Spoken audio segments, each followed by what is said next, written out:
오늘에게 주신 하나님의 말씀은 고린도후서 5장 13절에서 14절까지의 말씀입니다. 우리 다 찾았으면 함께 한 목소리로 봉독하도록 하겠습니다. 시작. 우리가 만일 미쳤어도 하나님을 위한 것이요 정신이 온전하여도 너희를 위한 것이니 그리스도의 사랑이 우리를 강권하시는도다.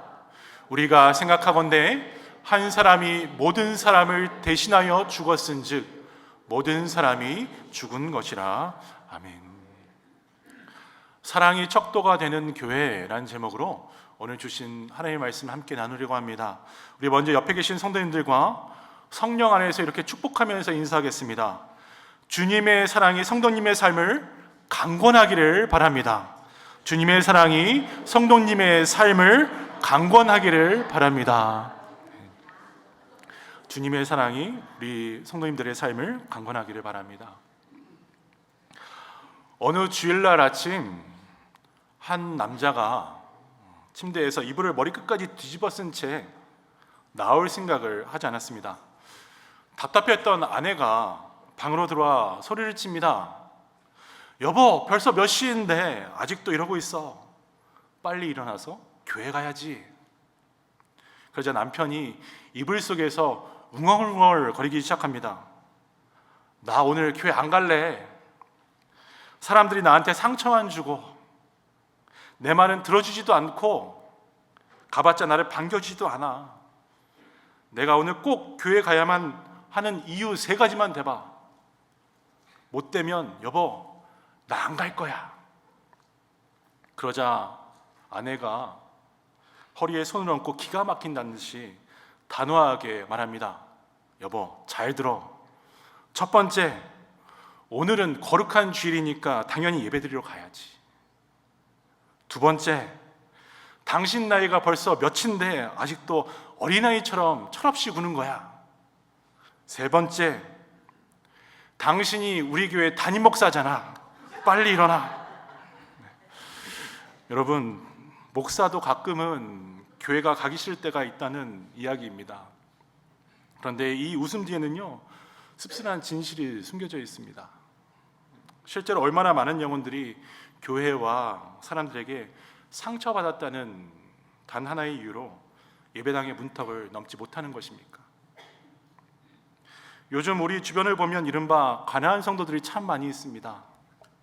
가나안을 거꾸로 읽으면 안 나가이죠. 예수님은 좋지만 교회는 안 나가겠다는 분들입니다.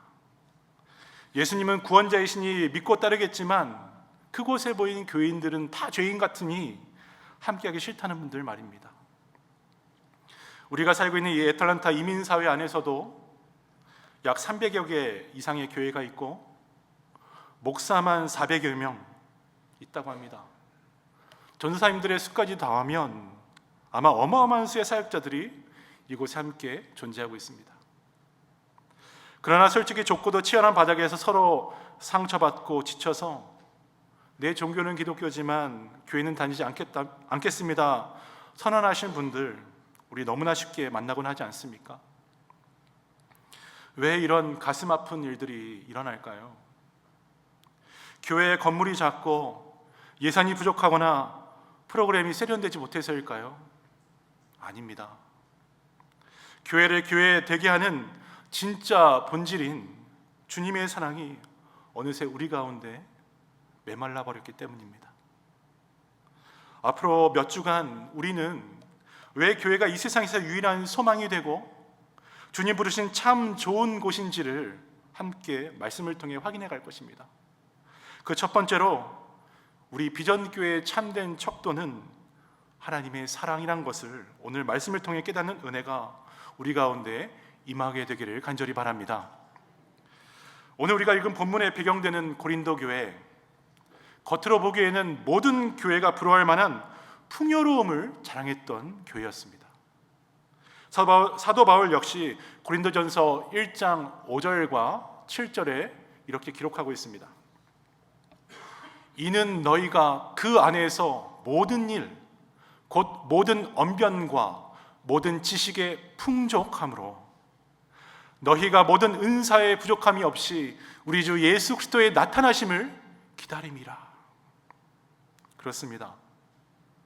고린도 성도들은 교리적 지식도 탁월했고 방언과 예언, 신유와 영들 분별함과 같은 강력한 성령의 은사들이 예배 때마다 불일듯 일어났던 교회였습니다. 오늘날로 치면 수많은 사역이 역동적으로 움직이고 영적 체험이 넘쳐나는 능력 있는 교회였습니다. 그러나 그 화려한 영적 외형 뒤에 숨겨진 그들의 진짜 영적인 실상은 무엇이었습니까? 바울은 이어서 통탄하면서 선언합니다. 고린도전서 3장 1절에서 3절 말씀 우리 함께 읽겠습니다. 시작. 형제들아, 내가 신령한 자들을 대함과 같이 너에게 말할 수 없어서 육신에 속한 자 곧 그리스도 안에서 어린 아이들을 대함과 같이 하노라. 내가 너희를 젖으로 먹이고 밥으로 아니하였노니 이는 너희가 감당하지 못하였음이거니와 지금도 못하리라. 너희는 아직도 육신에 속한 자로다.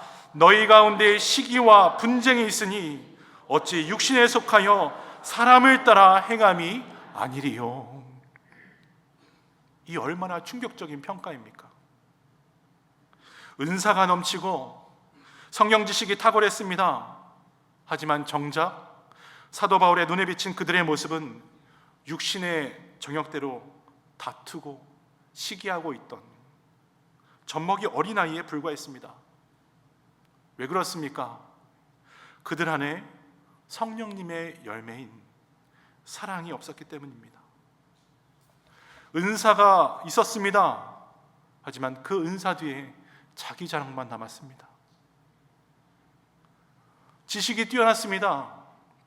하지만 그 뒤에 각자 파벌을 만들어 내가 옳고 너가 틀렸다 시기하고 자기의 우월감을 채우는 도구로 삼았습니다. 사실 이러한 모습들 우리 애틀란타에서 이민자로 살아가는 삶의 현장과 얼마나 많이 닿아 있습니까? 생각해보면 이민사회는 유난히 비교와 경쟁에 익숙한 곳 같아 보입니다. 낯선 땅에서 살아남기 위해 우리는 늘 남보다 앞서 있어야 했고 내 자녀는 어느 대학에 가야 했고 사업은 얼마나 커졌는지 서로를 은연중에 평가하며 살아오지 않았습니까? 심지어 교회 안에서조차 제자훈련 과정을 몇 번이나 이수하고 또 어떤 직분을 받았는지 내가 속한 어느 구역이 더 은혜로운지를 비교하고 있습니다. 그러나 지금 내 옆에 앉아있는 이분들 형제 자매 하나를 용납하지 못하면 영적으로나 육적으로나 많은 것을 이루었을지언정 하나님 보시기엔 그저 다투고 있는 젖먹이에 불과하다는 사실을 우리는 기억해야 합니다. 그러므로 사랑하는 성도 여러분, 신앙생활이란 나를 증명하는 지식을 쌓는 과정이 절대 아닙니다. 내 기호와 고집을 고수하는 자리가 교회가 아닙니다. 성도와 교회의 성숙이란 성령 안에 나의 자아가 깨어지고 오직 주님의 사랑으로 타인을 용납하고 사랑할 줄 아는 사람으로 자라가는 성화의 과정, 그리고 이런 거룩한 삶의 간증들이 차고 넘치는 곳이 바로 주님 부르신 교회, 믿음의 공동체가 되는 줄 믿습니다. 그렇다면 오늘도 우리 주님 보시는 건강한 교회의 참된 척도는 무엇이 되겠습니까? 방언을 유창하게 하는 것입니까? 성경을 줄줄 외우는 것입니까? 헌금을 많이 하는 걸까요? 아닙니다. 오직 척도는 단 하나, 하나님의 사랑이라 말씀하십니다. 교회가 얼마나 건강한지를 재는 온도계는 예배당의 크기나 주차장의 넓이에 있지 않습니다. 대신 우리가 얼마나 지금 하나님 안에 하나 되고 있는가, 화목한가, 서로의 연약함을 얼마나 사랑으로 용납해주고 있는가에 달려있는 것입니다. 13절 말씀입니다. 우리가 만일 미쳤어도 하나님을 위한 것이요 정신이 온전하여도 너희를 위한 것이니. 하나님 사랑, 이웃 사랑, 이 마음이 없으면 은사와 지식은 자칫 성도를 교만하게 만들 뿐입니다.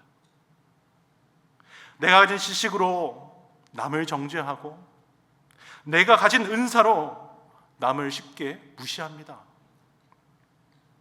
그래서 고린도전서 13장에 바울이 말한 것처럼 아무리 천사의 말을 하고 산을 옮길 만한 믿음이 있어도 사랑이 없으면, 주의 사랑이 없으면 그것은 아무것도 아니며, 사랑 없는 봉사와 헌신은 그저 소리나는 구리와 울리는 꽹과리에 불과한 것입니다.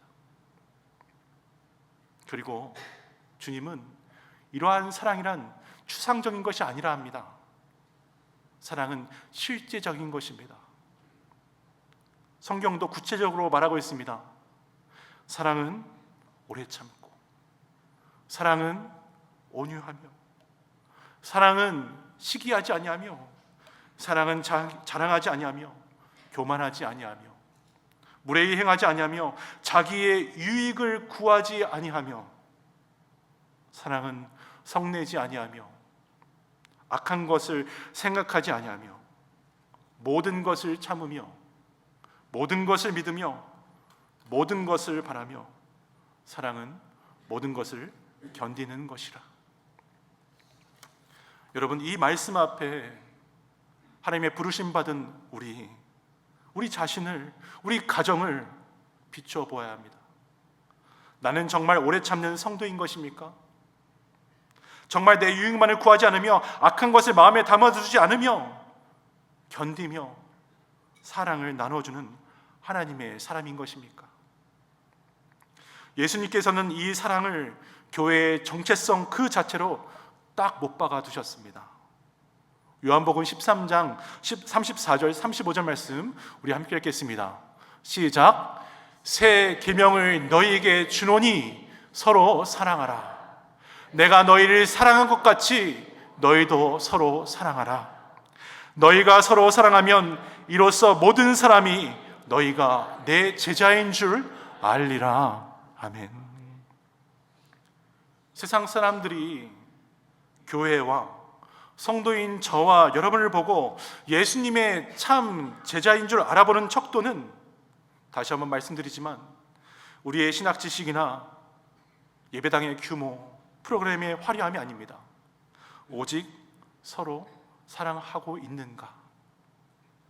오늘 제목 그대로 하나님의 사랑이 척도가 되는 것입니다. 실제 얼마나 팍팍하고 고단한 삶을 살아가고 계십니까? 언어의 장벽, 문화적 차이, 신분의 불안정, 그리고 아침부터 밤늦게까지 이어지는 노동의 현장 속에 우리의 마음은 쉽게 타들어가고 날카로워집니다. 1세대는 언어와 문화의 벽 앞에 지치고, 2세대는 부모 세대와의 정서적 거리 앞에서 외로워합니다. 구역 안에서도 말 한마디에 서운함이 쌓이고, 또 재정 문제와 사역의 방향을 두고 우리도 마음이 갈라지기도 합니다. 그런데 이런 상처 입은 영혼들이 모인 곳이 여러분, 우리가 앉아있는 교회입니다. 그러니 이 예배의 장소마저 서로의 잘잘못을 따지고 지식의 잣대를 들이댄다면 누가 과연 어디서 숨을 쉴 수 있겠습니까? 그러므로 우리 교회는 옳고 그름을 따지는 재판장이 되는 것이 아니라 피 흘리는 영혼을 싸매어주는 병원이 되어야 합니다. 사랑의 공동체가 되어야 하는 것입니다. 병원 찾아온 환자에게 어떤 의사가 당신 왜 이렇게 다쳤느냐라고 추궁하는 사람이 어디 있겠습니까? 아마 없을 것입니다. 먼저 상처를 싸매고 피를 멈추게 하고 그 다음에 치료를 시작합니다. 회복시키십니다. 우리 비전교회가 바로 이런 영적인 병원 되기를 소망합니다. 그렇다면 우리는 어떻게 이 사랑을, 그것도 나를 아프게 한 사람까지 품는 주의 사랑을 실천할 수 있을까요? 내 의지력으로 이를 악물고 참아내는 것 좋습니다. 그런데요, 여기에는 반드시 한계가 따릅니다. 사도 바울은 오늘 본문 14절에 그 비결을 이렇게 고백하고 있습니다. 우리 함께 읽겠습니다. 시작. 그리스도의 사랑이 우리를 강권하시는도다. 우리가 생각하건대 한 사람이 모든 사람을 대신하여 죽었은즉 모든 사람이 죽은 것이라. 아멘. 그리스도의 사랑이 우리를 강권하시는도다. 예수 그리스도의 십자가가 우리를 인도하시는도다. 여기 강권하다라는 헬라 단어 수네케이라는 단어를 쓰고 있었습니다. 수네케이. 이 뜻은요, 사방에서 애워싸다, 꼼짝 못하게 나를 사로잡는다, 그리고 나를 끌고 간다. 무슨 말입니까? 내 의지가 아니라 하나님의 은혜가 나를 덮쳐서 억지로라도 하나님께서 인도하신다는 것입니다. 그래서 이 힘은 내가 짜낸 인내심이 아니라 나보다 먼저 나를 찾아오신 하나님의 사랑, 그 하나님의 은혜, 내가 미처 자격을 갖추기도 전에 십자가에서 이미 나를 향해 쏟은 하나님 아버지의 사랑이 되는 것입니다. 1994년 100일 만에 무려 80만 명이 학살당했던 여러분 르완다 대학살 기억하십니까?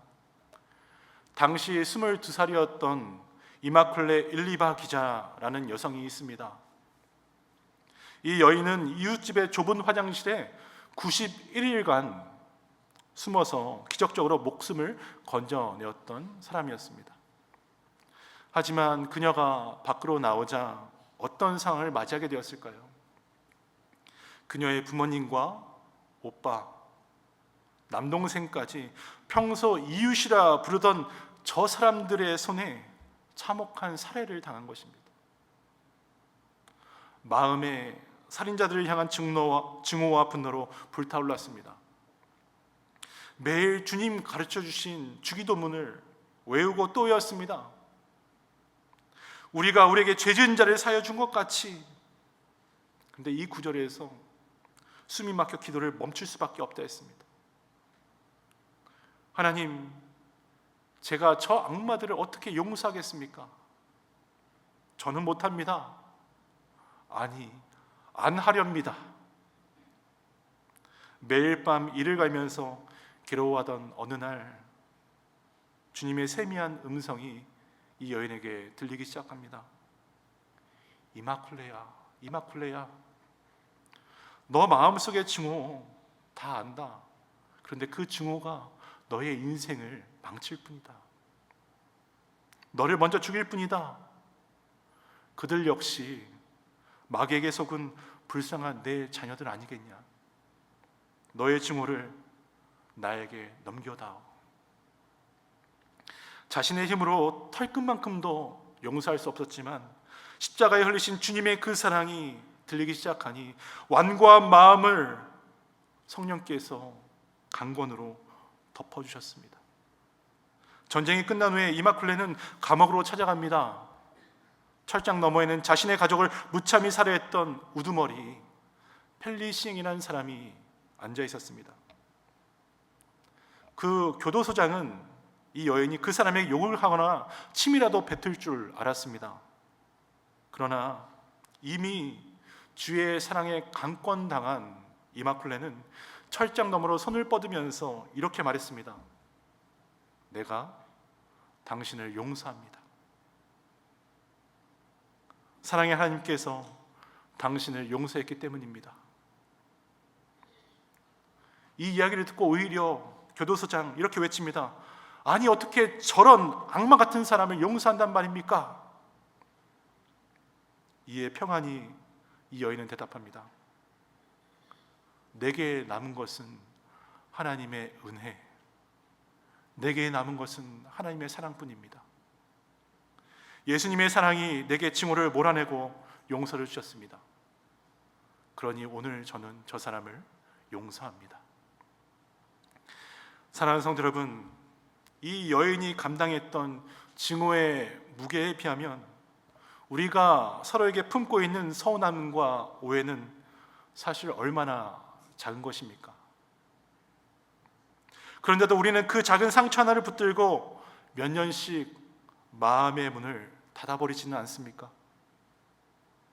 내 감정으로는 믿고 이민사회 바닥에서 나에게 사기를 치고 상처 준 사람을 용서하는 것 불가능합니다. 인간적인 사랑은 상대방이 내 마음에 들어야 내가 다가가겠지만, 그런데 하나님의 사랑은 반드시 그리스도 십자가를 통과하여 형제에게 다가가게 되는 것입니다. 그래서 십자가에서 강권하시는 주님의 사랑으로 서로를 바라볼 때 꼴 보기 싫던 내 옆에 있는 사람이, 내 지체가 주님 피 흘려 구원하신 존귀한 영혼으로 보이게 되는 기적이 일어나는 것입니다. 이것이 우리 비전교회를 하나 되게 하는 유일한 원동력이 되어야 할 줄 믿습니다. 여러분, 오늘요 내 속이 메말라 버려 있다면 내 아내를, 내 남편을, 내 동료를,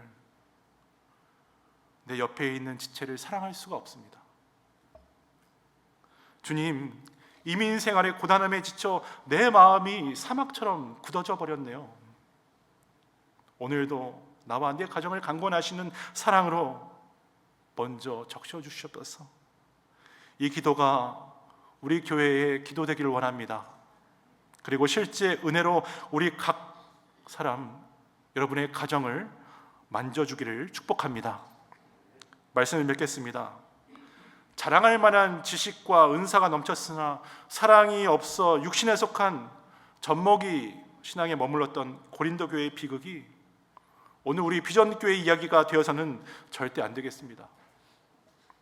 성도, 교회로 부르심 받은 우리는 이제 내 안에 깊이 뿌리내린 이 세상의 계산법, 나 중심의 판단, 내 자존심과 고집을 주님 앞에 내려놓아야 하는 것입니다.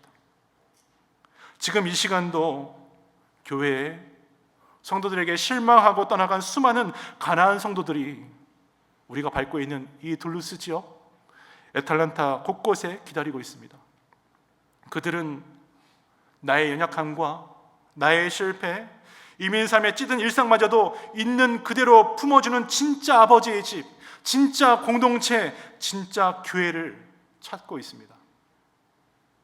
그리고 우리가 그 사랑으로 서로를 섬길 때에 그들뿐만 아니라 우리 자녀 세대는 말이 아닌 저와 여러분의 삶을 통해 살아계신 하나님을 맛볼 것이며, 신앙의 거룩한 유산은 다음 세대로 이 땅에 계속해서 흘러나가게 될 줄 믿습니다. 은사도, 성경적 지식도, 세상에서의 성공도 우리의 척도가 될 수 없습니다.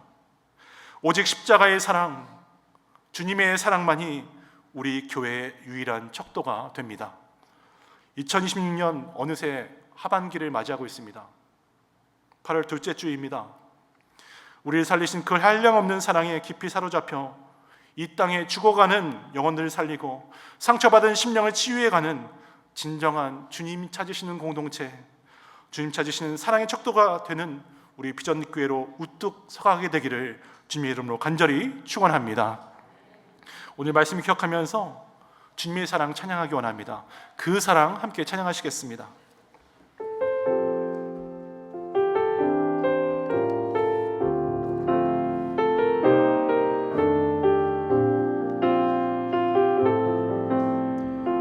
우리 하나님 아버지의 사랑을 찬양합니다. 아버지 사랑 내가 노래해, 아버지 사랑 내가 노래해, 아버지 은혜 내가 노래해, 아버지 은혜 내가 노래해. 그 사랑, 그 사랑 변함없으신, 거짓없으신 성실하신 그 사랑, 상할 때 꺾지 않으시는, 꺼져가는 눈물 뜨지 않는 그 사랑, 사랑 변함없으신 거짓없으신 성실하신 그 사랑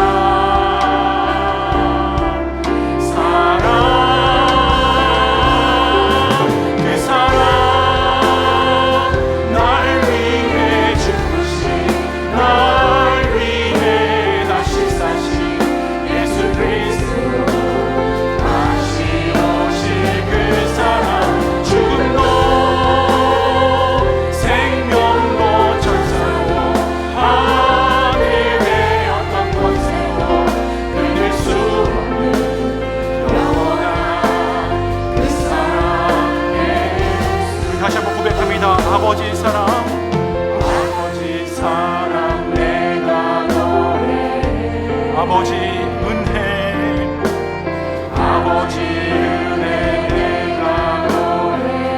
그 사랑, 그 사랑 변함없으신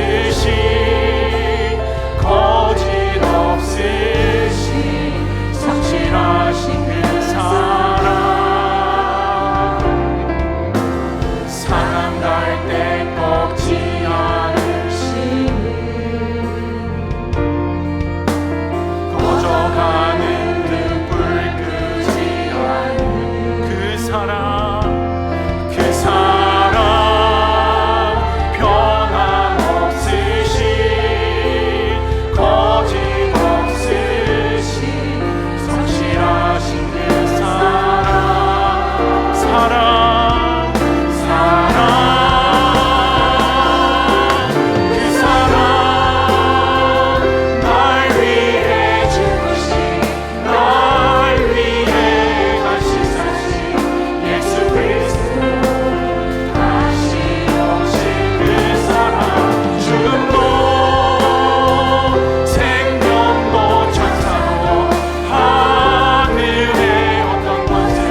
죽음도 생명도 세상의 어떤 권세도 끊을 수 없는 영원한 그 사랑이 오늘 우리 가운데 진정으로 있는 것입니까? 우리를 살리시고 우리를 인도하시는 강권적인 주의 은혜가 오늘 우리 가정과 우리 교회에 임재하고 있는 것입니까?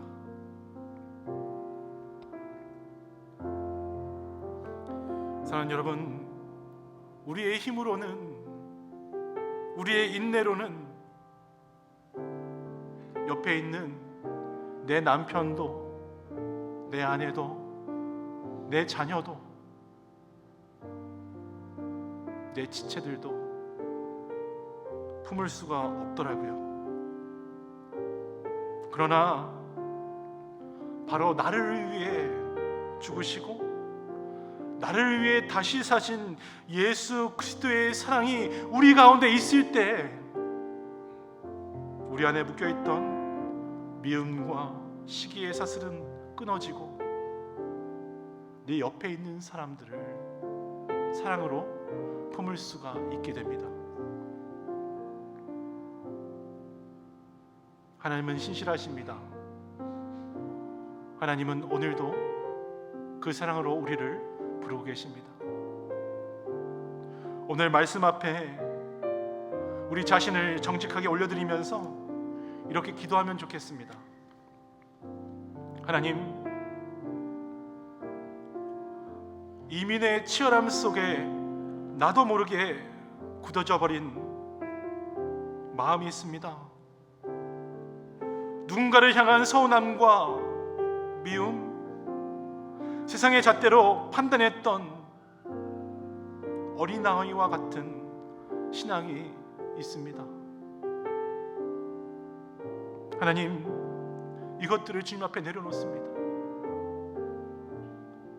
내 힘으로는 용서할 수 없고 사랑할 수가 없습니다. 하지만 주님, 주의 사랑으로 오늘 나를 강권하여 주시옵소서. 또 한번 기도할 때에는 하나님, 우리 비전 교회가, 이 공동체가 세상의 지식과 은사, 직분과 성공이 자랑되지 않게 하여 주옵소서. 오직 주의 사랑이 유일한 척도가 되는 교회 공동체 되게 하여 주시옵소서. 우리 주여 한번 크게 부르고 다 함께 합심으로 기도하겠습니다. 주여, 사랑거리가 많으신 하나님, 그렇습니다. 하나님은 사랑이시고 하나님 오늘도 우리를 찾아와 주시고 하나님 오늘도 우리를 부르고 계신 줄 믿습니다. 그럼에도 불구하고 어느덧 이민의 치열함 속에 나도 모르게 내 마음이 굳어져 버렸습니다. 하나님, 누군가를 향한 서운함과 미움이 너무나 많이 있었습니다. 하나님, 세상의 잣대로 내 남편을, 내 아내를, 내 형제를 판단했습니다. 어린아이와 같은 젖먹이 신앙을 주님 회개합니다. 내 힘으로는 용서할 수가 없고 사랑할 수가 없습니다. 그러니 주님, 주의 사랑으로 나를 강건하게 하여 주옵소서. 나를 인도하여 주시옵소서. 나를 꼭 붙들어 주시옵소서. 하나님, 또 우리 비전 교회를 놓고 기도합니다. 하나님, 우리 공동체가 세상의 지식과 은사, 직분과 성공이 자랑되지 않게 하여 주옵소서. 오직 주의 사랑만이 유일한 척도되는 교회 되게 도와주옵소서. 이 땅에서 상처받고 찢긴 영혼들, 교회 실망에 떠나간 성도들이 돌아와 품에 안기는 진짜 아버지 집, 진짜 공동체, 진짜 교회 되게 하여 주시옵소서. 주님, 도와주옵소서. 주님, 은혜 내려 주시옵소서. 사랑과 은혜가 충만하신 하나님, 자격 없는 우리를 먼저 찾아와 주시고 주의 사랑으로 우리를 안아주신 주의 이름을 찬양합니다. 하나님, 하지만 오늘 말씀처럼 우리는 연약합니다. 고린도 교회 성도들처럼 지식을 자랑합니다. 그리고 시기 질투도 합니다. 다툽니다. 이민의 고단함과 삶의 무게에 짓눌려 여유를 잃고 곁에 있는 내 가족, 내 지체들에게 상처를 주기도 하고 받기도 하며 살아왔습니다. 하지만 이 모든 것들을 주님 앞에 내어놓으니 주님, 불쌍히 여겨 주시옵소서. 우리를 사방에서 애워싸시고 끌고 인도해 가시는 강권하시는 주의 사랑에, 그러니 우리의 전 인격을 내어드립니다. 내 의지가 아니라 오늘 우리 심령 속에 부어주시는 주의 사랑으로 한 사람을 용서하게 하여 주시고 다름을 용납하게 하시며 서로를 향해 아버지의 사랑으로 바라보게 하여 주시옵소서. 하나님, 우리 교회, 우리 공동체를 주의 손에 올려드립니다. 수많은 교회가 있지만 우리 비전교회, 오직 주의 사랑만이 유일한 척도되는 교회 되게 하여 주옵소서. 그리하여 영혼들이 우리 예배 가운데 상처를 싸매고 살아나는 기적이 일어나게 하여 주시옵소서. 하늘 아버지의 사랑만이 이 예배당을 가득 채우게 하여 주시옵소서. 하나님, 마지막 날에 이런 성도, 이런 교회를 찾으신다고 하셨는데, 하나님, 오늘 우리가 주님 찾으시는 한 사람, 주님 찾으시는 교회 되게 하여 주옵소서. 이 모든 말씀 예수님 이름 간절히 기도드렸습니다. 아멘.